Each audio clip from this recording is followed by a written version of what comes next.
National coordination committee of electricity employees and engineers നേതൃത്വത്തിൽ അങ്കമാലി ഡിവിഷനിൽ പ്രതിഷേധ ദിനം സംഘടിപ്പിച്ചു. KSEB workers association division president Shiju K T അധ്യക്ഷത വഹിച്ച പ്രതിഷേധ യോഗം officers association convener M V Suresh ഉദ്ഘാടനം ചെയ്തു. രാജ്യത്തിന്റെ സമ്പത്ത്, ഇന്ത്യയുടെ സമ്പത്തിന്റെ 70% കൈയടക്കിക്കൊണ്ട് 5% വരുന്ന കോർപ്പറേഷനുകൾ നടന്നതാണ്. അതായത് പഠനങ്ങൾ സൂചിപ്പിക്കുന്നത് ഇന്ത്യയിൽ ഈ 5% വരുന്ന അതിസമ്പന്നർ യൂറോപ്യൻ രാജ്യങ്ങളിലെ സമ്പന്നേക്കാളും മേലെയാണ്.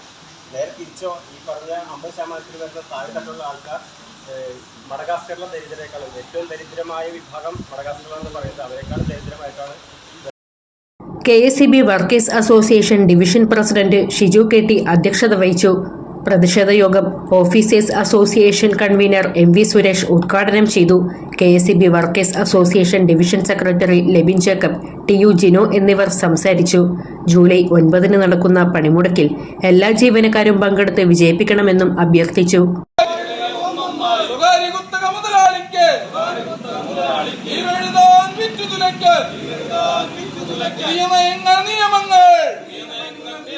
അപ്പം ചുട്ടെടുക്കും പോലെ അടച്ചുവിടുന്നു കേന്ദ്ര സർക്കാർ.